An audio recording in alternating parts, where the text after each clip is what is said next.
Subscribe करें और bell दबाएं ताकि कोई खबर रह न जाए।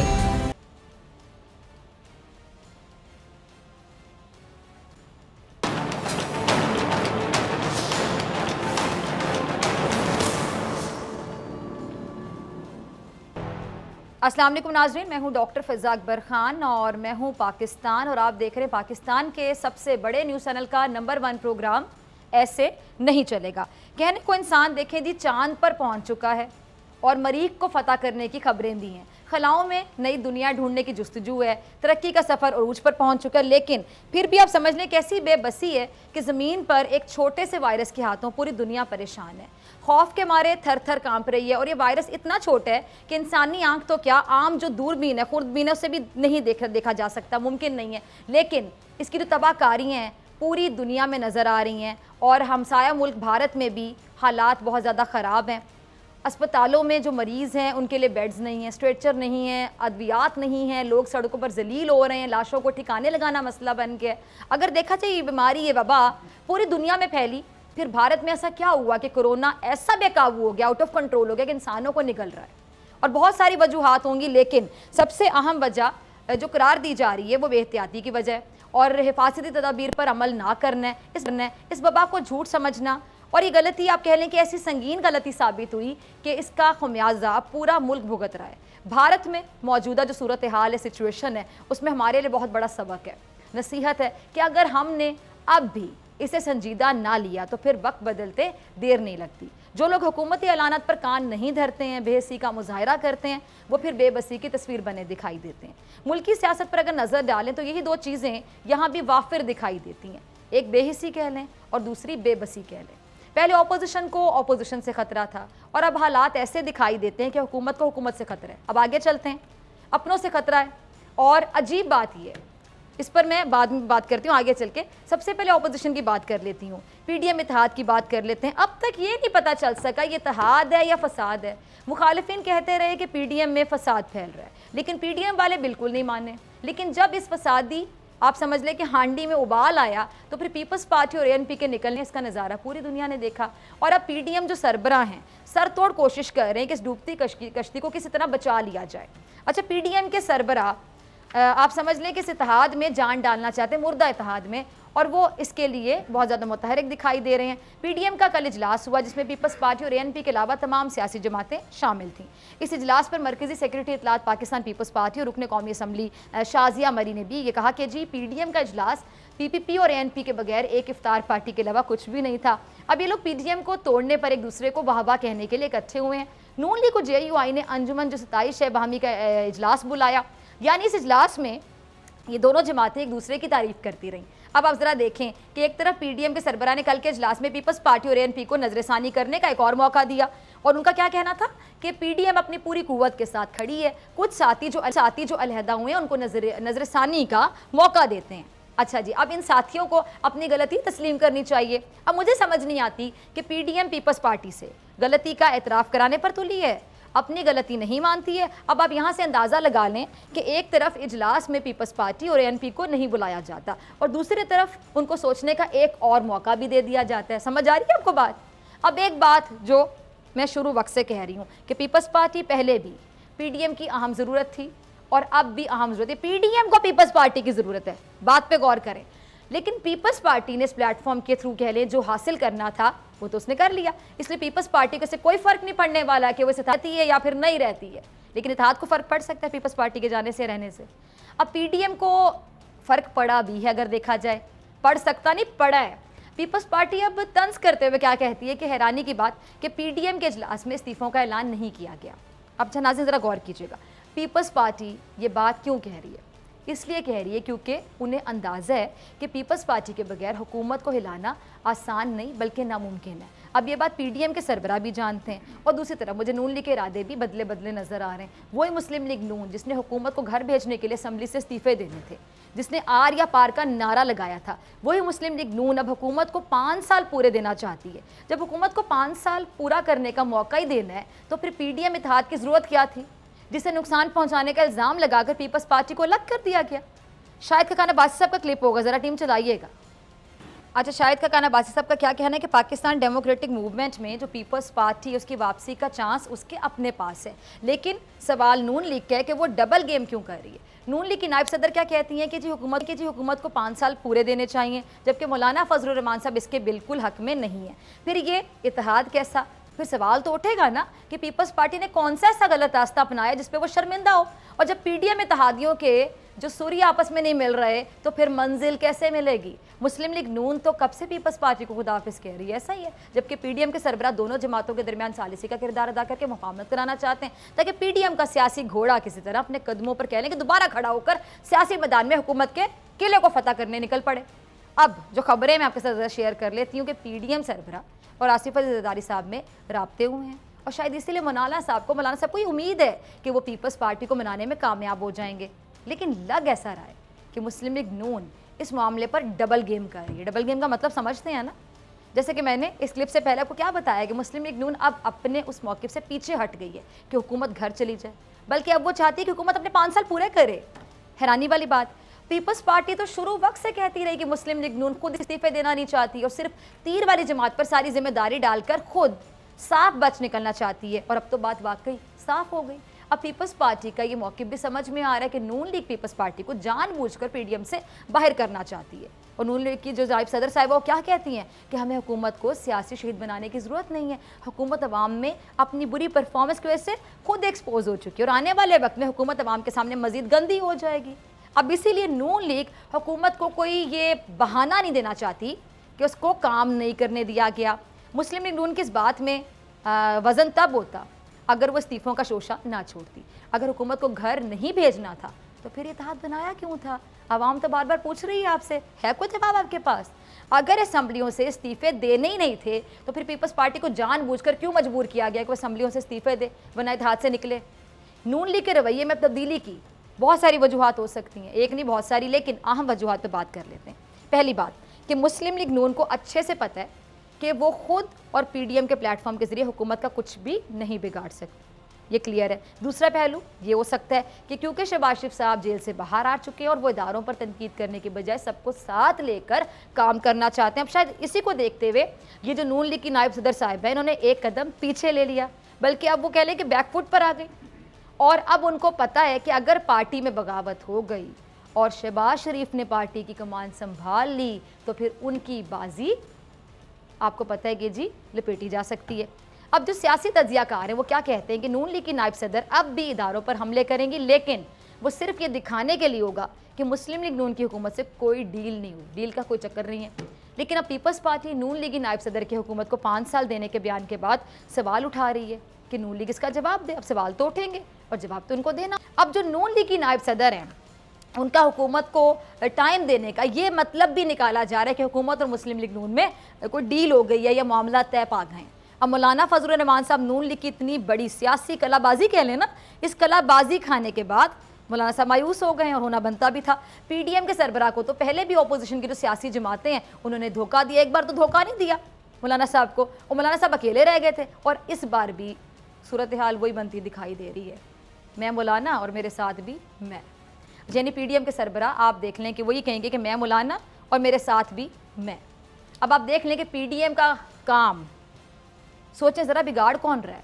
शोकोस नोटिस से लेकर कल आखिरी चांस देने की जो प्रेस कॉन्फ्रेंस तक और इल्ज़ाम पीपल्स पार्टी पर धरा जा रहा है, इस पे बात करते हैं। पहले ये ज़रा कमर ज़मान कायरा साहब का क्लिप होगा टीम, पहले ज़रा वो चला दीजिएगा जी। कमर ज़मान कायरा साहब ये फरमा रहे हैं कि उनकी जमात ने अपनी स्ट्रैटेजी से कह लें या हिकमत अमली से हुकूमत को बहुत टफ टाइम दिया है, लेकिन मुस्लिम लीग नून ने हर काम ख़राब करने की पूरी कोशिश की है। पीपल्स पार्टी ने पंजाब में इनहाउस तब्दीली की भी पेशकश की, नून लीग ने इसको मानने से भी इनकार किया। अब आपको ज़रा मैं बात याद करवा दूँ, आपको याद होगा पीपल्स पार्टी के हसन मुर्तज़ा ने क्या दावा किया था कि पंजाब में जो इनहाउस तब्दीली है उसकी सूरत में आवाम को ईद का तोहफा दिया जाएगा। लेकिन लगता क्या है कि ईद का तोहफा आवाम को मिलना नामुमकिन हो गया। पीपल्स पार्टी काफ लीग के साथ मिलकर पंजाब में तब्दीली का छक्का लगाना चाहती थी, लेकिन नून लीग नहीं मानी। यूँ समझ लें ख्वाब अधूरा रह गया। तो साबित क्या हुआ कि जब अपना अपना मुफाद देखना है ना तो फिर इत्तेहाद कैसा, इत्तेहाद किस चिड़िया का नाम है, इत्तेहाद फिर कैसा जब अपना अपना मुफाद अजीज़ हो। इत्तेहाद तो चलते हैं उसूलों पर, मकसद को सामने रख के, और जब मुफाद को आगे रखा जाए तो ना मुफाद मिलता है और फिर इत्तेहाद तो बच ही नहीं सकता, मुमकिन ही नहीं है। सो यही सब कुछ पीडीएम के मामले में हुआ। अच्छा, नून लीग की नायब सदर के रवैये से मायूस होकर पीपल्स पार्टी ने कह लें कि ये फैसला किया कि नून लीग में अब अगर किसी से बात होगी तो किससे होगी, शहबाज शरीफ साहब से होगी या फिर हमजा शहबाज से बात होगी। दूसरा है कि पीपल्स पार्टी ने यह भी दावा किया कि नून लीग लॉन्ग तैयार ही नहीं है, और जबकि इसके बरक्स पीपल्स पार्टी ने अपने जो सूबे में लॉन्ग मार्च की पूरी तैयारी कर रखी थी। अब हम ये कह सकते हैं और बिलाशुबा कह सकते हैं कि हुकूमत के ऊपर से पीडीएम का खतरा टल गया, क्योंकि अपोजिशन को अपनी पड़ गई है। लेकिन खतरा तो बहरहाल अभी भी मौजूद है, और अपोजिशन का नहीं ना सही, ये जो हम ख्याल ग्रुप है उसका ही सही कह लें। ये एमक्यूएम पाकिस्तान के आमिर खान साहब का क्लिप होगा, टीम ज़रा चलाइएगा। जी, तो सुना आपने एमक्यूएम पाकिस्तान के इल्ज़ाम। अब क्या कहें इस पर कि एमक्यूएम हुकूमत में भी है और हुकूमत से नाराज़ भी है, खफा भी, और इल्ज़ाम भी लगा रही है। वैसे ये कोई नई बात नहीं है। अगर हम माजी पर नज़र डालें तो यही नज़र आता है कि एमक्यूएम जब भी किसी भी हुक्मरान जमात की इत्तेहादी बनी तो उससे नाराज़ ज़रूर होती है। अब यही नहीं, हुकूमत से निकल भी जाती थी लेकिन फिर जल्दी से मानकर वापस भी आ जाती थी। अब एमक्यूएम पाकिस्तान के आमिर खान हुकूमत को ललकार रहे हैं कि वो NA 249 के इलेक्शन में वोट चोरी नहीं कर सकती, RTS सिस्टम नहीं बिठा सकती। यानी एमक्यूएम पाकिस्तान सीधा सीधा उस हुकूमत पर धांधली का इल्ज़ाम लगा रही है जिसका वो खुद हिस्सा है, उस हुकूमत पर जिसका खुद हिस्सा है। आमिर खान ने तो साफ साफ कहा ना कि 2018 के ये जो इलेक्शन है तहरीक इंसाफ ने चोरी किए। अब एक तरफ एमक्यूएम पाकिस्तान तहरीक इंसाफ पर धांधली का इल्ज़ाम लगा रही है और दूसरी जानिब इसी तहरीक इंसाफ की इत्तेहादी भी है। समझ आ रही है आपको? अब इन धमकियों को कह लें या इल्ज़ामात का क्या मतलब है? सीधा सीधा मतलब कि हुकूमत में इत्तेहादी है, वजारत भी मिली हुई है, लेकिन इलेक्शन के लिए एक दूसरे पर चढ़ाई करना बहुत ज़रूरी है। इसीलिए बाकायदा हुकूमत को तड़ियाँ दी जा रही हैं, धमकियाँ दी जा रही हैं। और आमिर खान साहब क्या कहते हैं कि अगर हम 7 नशिस्तें हटा लें तो PTI का कोई नाम लेवा भी नहीं होगा। सुने ज़रा इनकी बात। आपको याद होगा इससे पहले काफ लीग भी हुकूमत से नाराज़ हो गई थी, याद है? और वज़ीर आज़म ने तमाम इत्तेहादी जमातों के लिए खाने का ज़ोहराने का एहतमाम किया था, जिसमें जो इत्तेहादी जमातें हैं उन्होंने शिरकत की थी। लेकिन मुस्लिम लीग काफ ने वज़ीर आज़म इमरान खान साहब को शुक्रिया के साथ एक पैगाम पहुँचाया था कि वो इस ज़ोहराने का हिस्सा नहीं बनेंगे। यानी खाने का जो इन्विटेशन है, सीधा सीधा कह देना कि आपने एक्सेप्ट नहीं किया इन्विटेशन, और आप ये कह लें कि किस्म का तहरीक इंसाफ से अपनी नाराज़गी का इजहार ही था ना ये कि भाई हम खाने पे नहीं आ रहे, आपको खाने पे बुलाया कि मैं नहीं आ सकता, लेकिन इत्तेहादी हैं तो बस ये सीधा सीधा आपने इजहार कर दिया कि क्या सिचुएशन है, क्या स्टेटस है। अब मुस्लिम लीग काफ के मुताबिक तहरीक इंसाफ उनके मसाइल पर बात नहीं करती थी और ना ही उनके हल की तरफ कोई तवज्जो दे रही थी। मतलब जब बात नहीं करेगी तो हल फिर कैसे, तवज्जो कैसे देंगे? अब मुस्लिम लीग काफ और इमरान खान में मुने सिलाई को वजारत देने के मामले पर आपको याद होगा इख्तलाफात थे, ये खबरें गर्म थी। वज़ीर आज़म को लगता है कि मुने सिलाई वजारत के मयार पर पूरा नहीं उतरते। अब अगर देखा जाए कि हुकूमत इत्तेहादी जमातों की वजह से पहले भी दबाव का, प्रेशर का शिकार रही और अब भी दबाव का शिकार है, इसीलिए शाह महमूद कुरैशी साहब ने भी वज़ीर आज़म और वज़ीर आला से रहते हुए कहा है कि मखलूत हुकूमत में काम करना आसान नहीं होता, लेकिन वज़ीर आज़म और उस्मान बुज़दार ने इसके बावजूद अच्छे तरीके से अपने फ़राइज़ को अंजाम दिया और वो अब भी दे रहे हैं। क्लिप होगा, ज़रा चलाइएगा। अच्छा, आज तरीन ग्रुप और वज़ीर आज़म इमरान खान साहब में मुलाकात हुई है और इस मुलाकात में इमरान खान साहब ने वाज़ेह कर दिया कि तरीन ग्रुप उन पर भरोसा रखे। अब जहांगीर तरीन साहब के खिलाफ तहकीकात मेरिट पर होंगी, शहजाद अकबर उनके साथ किसी किस्म की कोई नाइंसाफ़ी नहीं करेंगे। इस मुलाकात को लेकर तासुर ये जा रहा था कि वज़ीर आज़म और तरीन साहब में कुर्बतें फिर से बढ़ने लगी हैं। शायद इसीलिए शाह महमूद कुरैशी साहब वज़ीर आज़म को कह रहे हैं कि वो उम्मीद करते हैं कि वज़ीर आज़म अपने उसूलों पर समझौता नहीं करेंगे। अब यही नहीं, शाह महमूद कुरैशी साहब ने नाम लिए बगैर जहांगीर तरीन और हम ख्याल अरकान पर वार किए और क्या कहा कि जी जो आपने सुना ये तमाम बातें जो उन्होंने की। अच्छा, इनका एक और क्लिप होगा, शाह महमूद कुरैशी साहब का क्लिप है जहांगीर तरीन साहब का, वो ज़रा चलाइएगा। ये तो सुना आपने, शाह महमूद कुरैशी और जहांगीर तरीन एक होने का दावा करते रहे, लेकिन दोनों में इख्तलाफात शदीद से शदीद तर होते गए। और कुरैशी साहब ने फिर ये भी कहा कि एक नाहल शख्स को किसी भी सियासी सरगर्मी में हिस्सा नहीं लेना चाहिए, जिस पे जहांगीर तरीन साहब ने भी जवाब दिया कि वो सिर्फ वज़ीर आज़म को जवाब दें। अब पार्टी के कुछ लोग चाहते हैं कि तरीन वापस ना आए और एक धड़ा जहांगीर तरीन को तहरीक इंसाफ में वापस देखना चाहते हैं। अच्छा, यहाँ ये भी सच है कि वज़ीर आज़म इमरान खान साहब के लिए PDM मुश्किल नहीं खड़ी कर सके। ये वज़ीर आज़म की कह लें कि सियासी बसीरत या स्ट्रैटेजी हिकमत अमली थी कि उन्होंने PDM के साथ मैच में उन्होंने सियासत के तजर्बाकार खिलाड़ियों को क्लीन बोल्ड कर दिया, लेकिन अब उनका अपने मैच पड़ा हुआ है और जब अपनों से मैच पड़ जाए तो फिर सिचुएशन आपको पता है क्या होती है। मिलते हैं ब्रेक के बाद।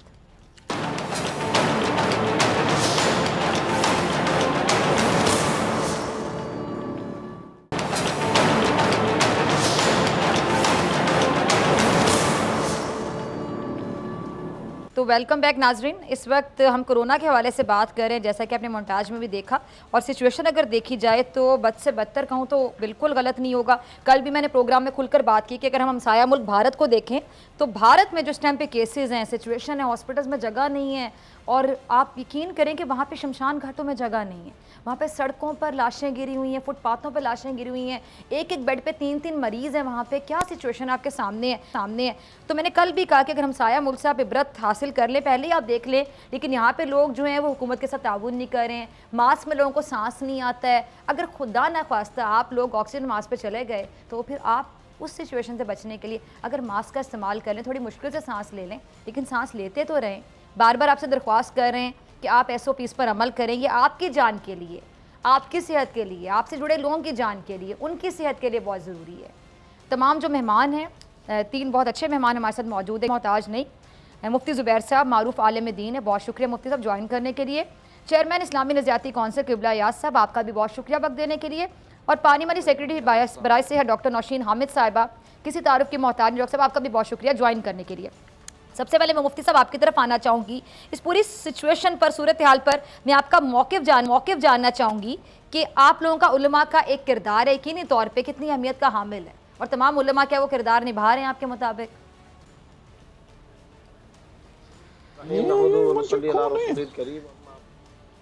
और वाज़ेह क्लियर कट बात यह है कि पड़ोसी मुल्क हिंदुस्तान की इस वक्त दिल दहला देने वाली ख़तरनाक हौलनाक किस्म की सूरत हाल हमारे सामने है।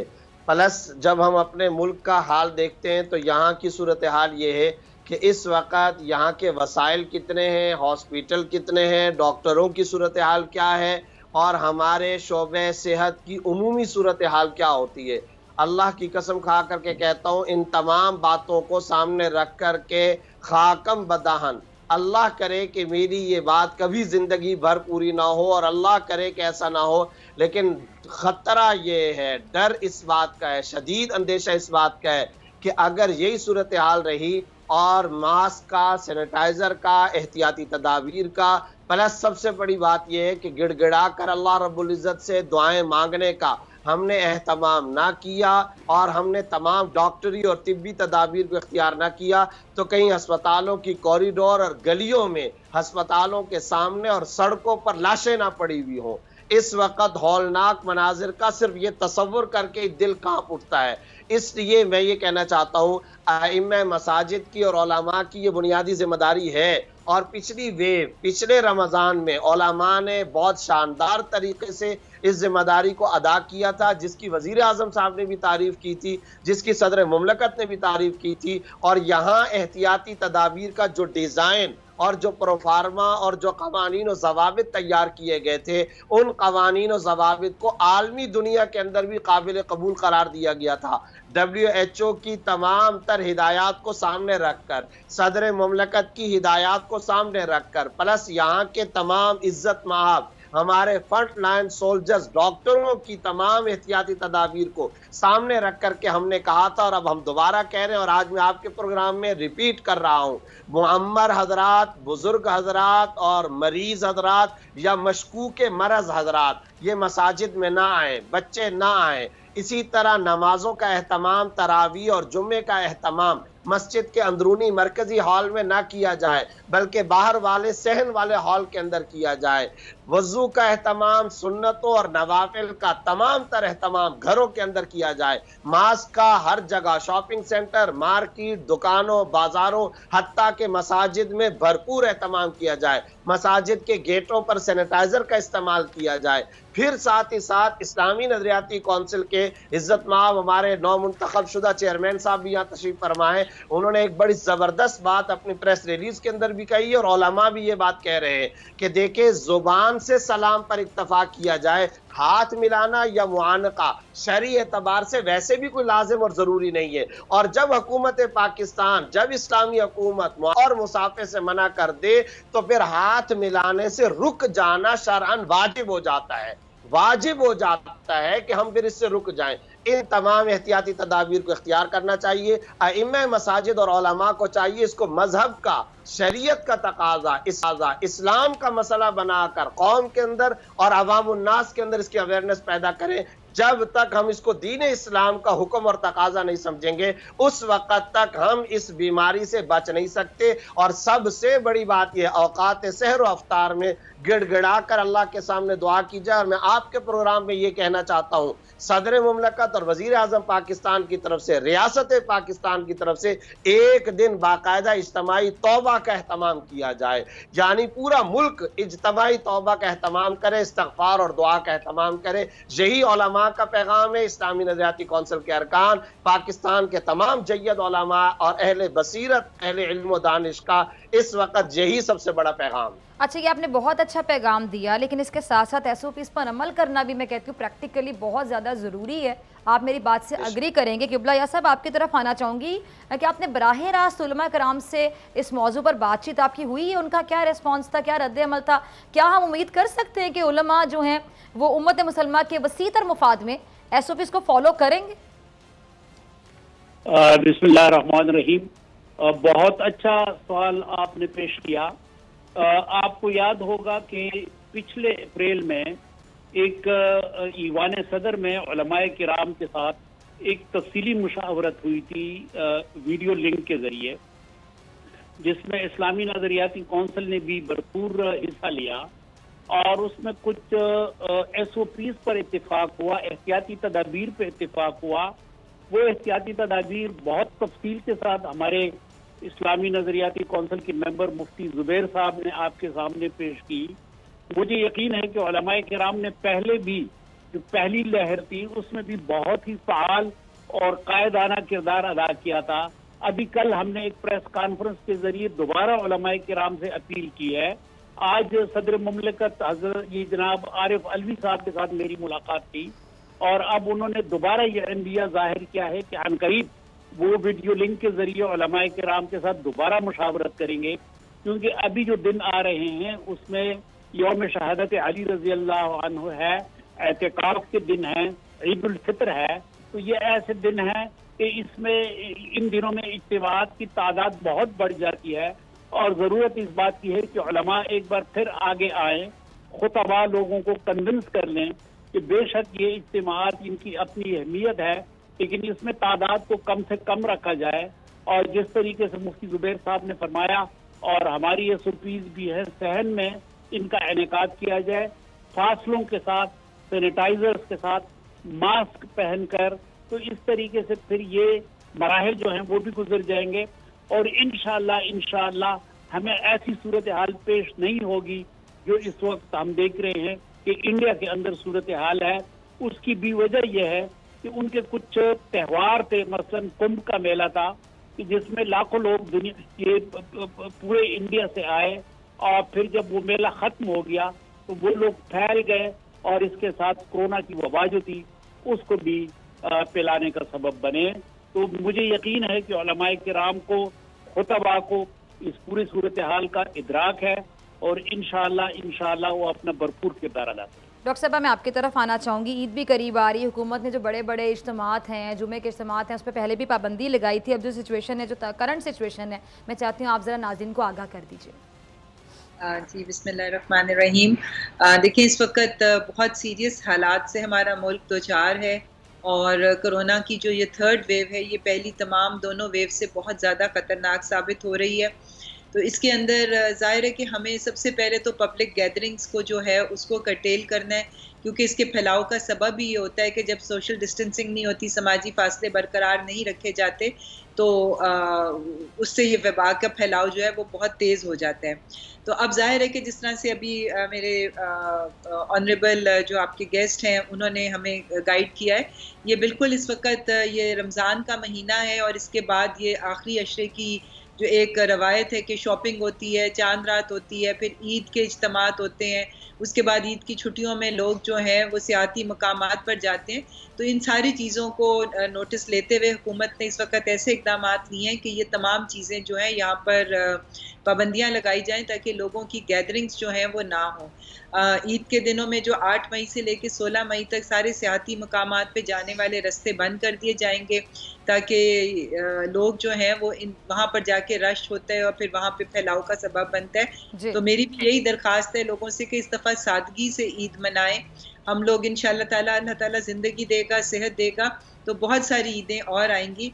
पर इस वक्त अपने लिए, अपने प्यारों के लिए, अपने बच्चों के लिए, अपनी ज़िंदगियों के लिए हमारा एक कौमी फरीज़ा है कि हम लोग इस ईद को सादगी से मनाएं और कम से कम घर से निकलें। सिर्फ उस वक़्त घर से निकलें जब कोई अशद ज़रूरत होती है, और उसमें भी ये कि घर का एक फ़र्द जो ज़रूरी ज़िंदगी की जो ज़रूरियात ज़िंदगी हैं उसके लिए वो अपने घर से निकले। इस वक्त हमारा हेल्थ केयर सिस्टम जो है वो ओवरबर्डन हो चुका हुआ है। बिल्कुल हमारे बेड्स की कैपेसिटी सैचुरेशन पे पहुंच गई है, वेंटिलेटर्स की कैपेसिटी सैचुरेशन पे पहुंच गई है। हुकूमत अपनी तरफ से बहुत सारी कोशिशें कर रही है, बेड्स की तादाद भी बढ़ाई जा रही है, वेंटिलेटर्स की तादाद भी बढ़ाई जा रही है, और जितने जो हत्तुल इम्कान ऑक्सीजन की प्रोविज़न के लिए बेशुमार इक़दाम किए जा रहे हैं। मगर हमें अल्लाह करे कि इस चीज़ की नौबत ना आए, और वो उसी सूरत में पॉसिबल है अगर अवाम ताउन करे और समाजी फासले को बरकरार रखे, और अगर घर से निकलना पड़ता है तो मास्क का इस्तेमाल करे। ठीक है जी, अवाम ताउन करे, अवाम SOPs पर अमल दरामद करे। मुफ्ती ज़ुबैर साहब, मैं आपकी तरफ आना चाहूँगी। ये जब खुतबा दिया जाता है, अच्छी अच्छी बातें समझाई जाती हैं, ये जो वबा है, मतलब हम लोगों का ये एक ईमान भी है कि कहीं खुदा ना ख्वास्ता, बहुत से लोग ये बात करते हैं जैसे आपने कहा कि तौबा इस्तग़फ़ार बहुत ज़्यादा करें कि कहीं खुदा ना ख्वास्ता ये ना हो कि अल्लाह ताला हमसे नाराज़ हो। ये किसी किस्म का आप समझ लें कि इम्तिहान हो सकता है हमारे लिए। मैं ज़ाब तो नहीं कहूँगी, इम्तिहान ज़रूर हो सकता है, बाकी रोशनी आप डाल सकते हैं, मेरा इतना इल्म नहीं इस बारे में। तो ये आप लोग रिक्वेस्ट करें तमाम लोगों से, आप लोगों को लोग सुनते हैं, यूट्यूब चैनल्स अब उलमा ने बनाए हुए हैं, TV पर आते हैं बार बार, खुतबों से खिताब, जब खिताब किए जा रहे होते हैं, खुतबा दिया जा रहा होता है, उसमें ये SOPs पर अमल दरामद करने के हवाले से आपको लगता है कि उलमा का एक बहुत अच्छा किरदार हो सकता है? बिल्कुल हो सकता है, और जैसा कि मैंने अपनी पिछली गुफ्तगू के अंदर एक जुमला इस्तेमाल किया था और जानबूझ करके इस्तेमाल किया था कि याद रखें इसको मजहब का मसला बनाना चाहिए। देखें, सरकार दो आलम सल्लल्लाहु अलैहि वसल्लम के बारे में वाज़ेह तौर पर ये हदीस मौजूद है कि एक जुज़ाम का, कूढ़ का मरीज बैत करने के लिए आप सल्लल्लाहु अलैहि वसल्लम के सामने आया, और जिस वक़्त बाकी सारे लोग हाथ पर हाथ रखकर नबी सल्लल्लाहु अलैहि वसल्लम के दस्ते अक़दस पर हाथ रख कर के बैत कर रहे, उस वक़्त कूढ़ के मरीज को आप सल्लल्लाहु अलैहि वसल्लम ने इरशाद फरमाया कि इरफ़र्ज इन्ना क़द बायअनाका, हमने तुमसे बैत कर ली, जुबानी बैत हो गई और ये काफी हो गई, अब तुम चले जाओ। ये बाकायदा हदीस के अंदर हमें मिल रहा है और सियाह सित्ता की किताबों में से हमको मिल रहा है। तो मैं ये बात अर्ज करना चाहता हूँ कि याद रखिए, इलाज तवक्कुल के खिलाफ नहीं है, एहतियाती तदाबीर इख्तियार करना शरीयत के खिलाफ नहीं है, ये खुद कुरान और हदीस का हुक्म है। तो जब कुरान और हदीस का हुक्म बयान करके, शरीयत का तकाजा बयान करके, फिर देखे ये जो वैक्सीन होती है, ये जो इलाज होता है, ये जो टैबलेट हम इस्तेमाल करते हैं, ये सब कुछ भी तो अल्लाह की कुदरत होती है, ये सब कुछ भी तो अल्लाह ताला की तरफ से अता करदा एक इल्म होता है। अल्लाह ताला ही असबाब और तदाबीर बंदों को सुझाता है, तो इसलिए हमें इस अंदाज के अंदर इसको लेना होगा। प्लस मैं एक बात और जिक्र करना चाहता हूँ, देखिए उलमा की बात का बड़ा असर लिया जाता है। पहली वेव के अंदर जो फर्स्ट वेव आई थी, उस वक़्त उलमाए कराम ने जब बाकायदा इसमें कायदाना रोल प्ले किया तो अवामुन्नास ने भी इसको माना। लेकिन यहाँ पर सूरत हाल क्या है, आज इस दफ़ा मामला ये है कि ख़तरनाकी में इजाफा हो गया और अदम एहतियात में भी साथ साथ इजाफा हो गया, लोग एहतियात नहीं कर रहे। तो सिर्फ मसाजिद का या इबादत का मामला नहीं, शॉपिंग सेंटरों का, मार्केटों का, बाजारों का, आज आ जाइए सर्वे करने। आप बोल TV के जरिए से जरा चैनल पर आप सर्वे करवा करके देखिए, मंडियों की सूरत हाल क्या है, मार्केटों की सूरत हाल क्या है। NA 249 के अंदर इलेक्शन हो रहा है, जरा बताइए वहां पर सियासी जमातों की सूरत हाल क्या है, किस तरीके से रैलियां, किस तरीके से कॉर्नर मीटिंग। फिर आप आगे बढ़िए, हमारे यहाँ ऐसी बेशुमार खारा दर की, कराची के अंदरूनी इलाकों की कंजेस्टेड मार्केटें हैं, पूरे पाकिस्तान की मैं बात करूंगा, चाहे वो पिंडी हो, चाहे वो लाहौर की कंजेस्टेड आबादियां हो, चाहे कराची की बहुत सारी मुजाफाती आबादियां हो, बिल्कुल भी SOPs का ख्याल नहीं रखा जा रहा। ये तो वजीर आजम साहब का पिछली वेव के अंदर ऑन रिकॉर्ड है बयान कि मसाजिद और मदारिस से, मसाजिद से कोरोना नहीं फैला, कोरोना अगर फैल रहा है जहां बहुत ज्यादा, क्यों आपको मालूम है मस्जिद के अंदर तो सूरत हाल ये कि जो लोग आ रहे हैं हम उनको ये भी कह देते ये एहतियाती तदाबीर इख्तियार करो। 5 मिनट की जमात है, 7 मिनट की, पाक साफ होकर के लोग आते हैं, ताजा ताजा वजू करके लोग आ रहे होते, हाथ मुंह धो करके आ रहे होते। मैं वहां पर भी बार बार कैंपेन की सूरत में ये कह रहा हूं कि एहतियाती तदाबीर इख्तियार करें। लेकिन ये बताइए बाजारों में तो कोई वजू करके नहीं जाता, मार्केटों और दुकानों के अंदर कोई भी एसओपीज नहीं है। तो बहैसियत इज्तमाई पूरी कौम को आना पड़ेगा, पूरे समाज को आना पड़ेगा। और अब तो ISPR बाकायदा आकर के प्रेस रिलीज दे रहा है, फौज आ गई है, उससे ज्यादा हुकूमत क्या करे। और सियासतदानों के बारे में एक जुमला कह दूं, अल्हम्दुलिल्लाह पहली वेव के अंदर हमने ये देखा था कि कई मुखालिफ सियासी जमातें, मुआफिक सियासी जमातें, उनके कायदीन ने बाकायदा ये बयान दिया था कि हम हुकूमत के साथ है क्योंकि ये मर्ज, वबा और बीमारी का मामला है। बिल्कुल उसी तरह इज्तमाई इत्तेहाद हर सतह पर नजर आना चाहिए। स्टेट पॉलिसी और स्टेट के तमाम जितने तदाबीर है तमाम लोगों को उसका साथ देना चाहिए, तब जा करके हम इस कोरोना वबा से डॉक्टर साहब मैं आपकी तरफ आती हूँ, आपने मुफ्ती साहब को भी सुना, तो हुकूमत उलमा से मदद क्यों नहीं तलब कर लेती डॉक्टर साहब? क्योंकि अपनी हालिया आपने देखा नमूसर सालत के मामले पर कि अवाम उलमा को किस कदर इज्जत की निगाह से देखती है, उनकी कितनी बात सुनती है। तो इस मामले में क्यों ना उलमा का एक किरदार हो, उनसे मदद तलब करनी नहीं चाहिए हुकूमत को? आप क्या समझती हैं? जी देखें, बिल्कुल मैं समझती हूँ कि इस वक्त उलमा का एक बहुत मुसर किरदार है भी और हो भी सकता है, और हुकूमत बिल्कुल इस चीज़ के ऊपर, जिस तरह से अभी आपको इन्होंने भी बताया है कि प्रेसिडेंट आरिफ अलवी साहब जो हैं इनसे मुसलसल मतलब राब्ते में भी हैं, मीटिंग्स भी हो रही हैं, इनसे गाइडलाइन भी ली जा रही है, और इनके थ्रू जो मसाजिद के ज़रिए पैगाम पहुँचता है लोगों को वो बहुत उसमें असर भी होता है और लोग इनकी बात सुनते भी हैं।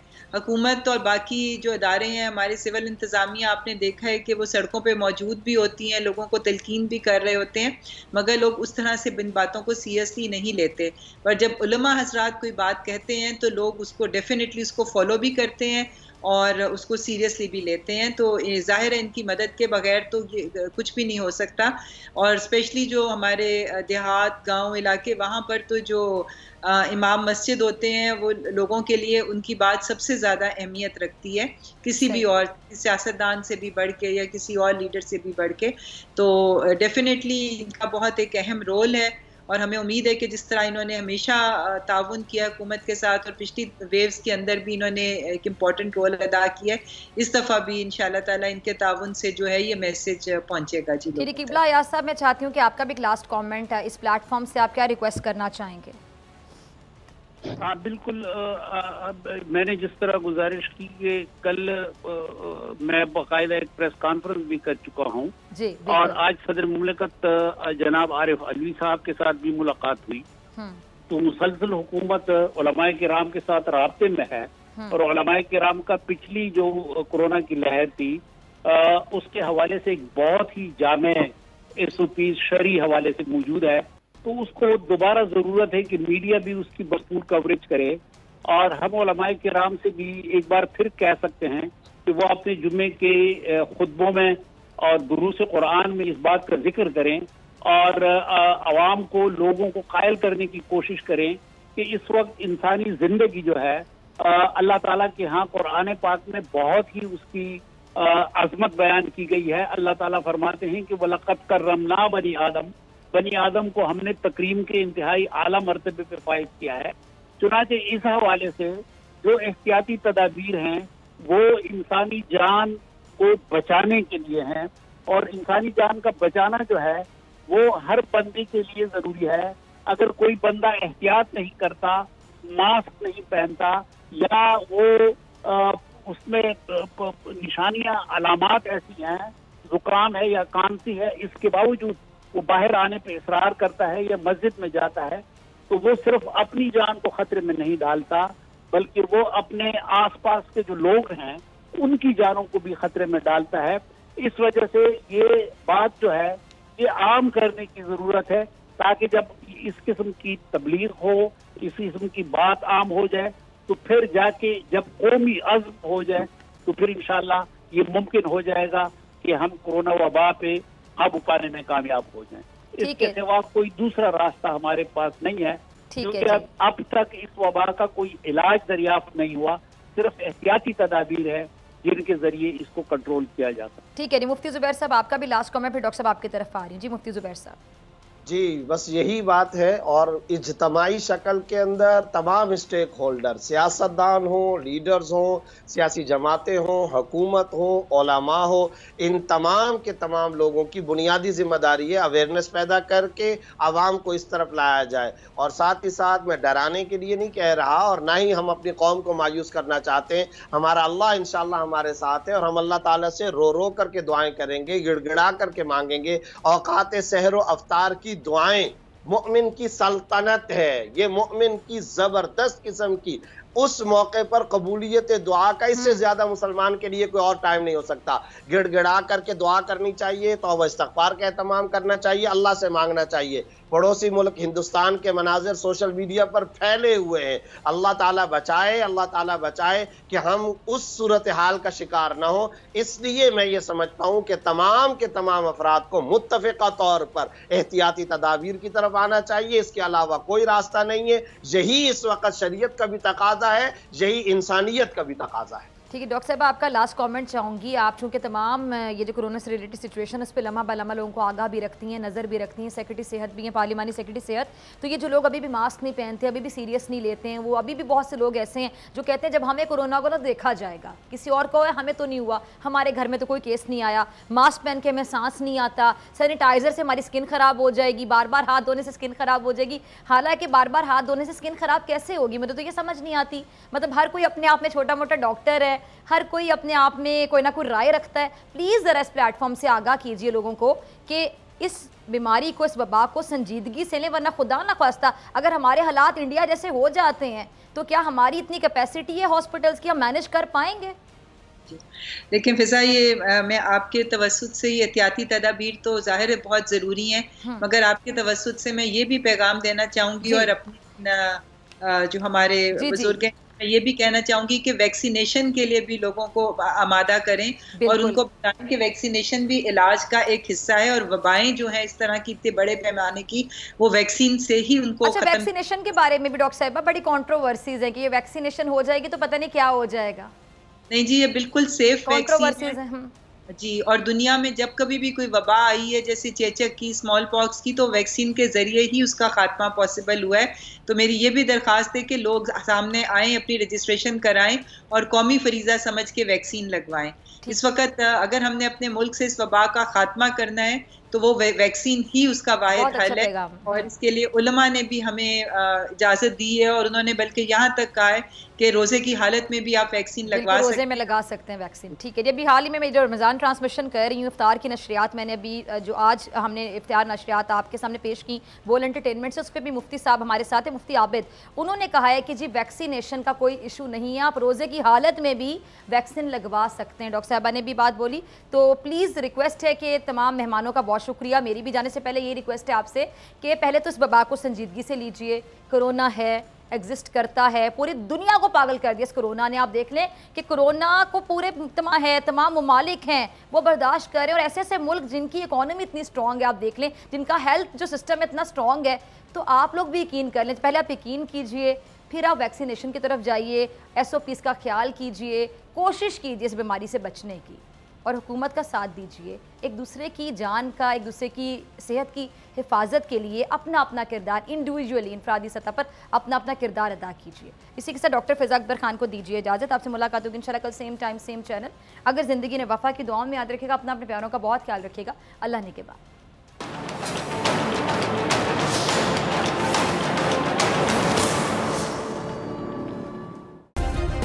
सब्सक्राइब करें और बेल दबाएं ताकि कोई खबर रह न जाए।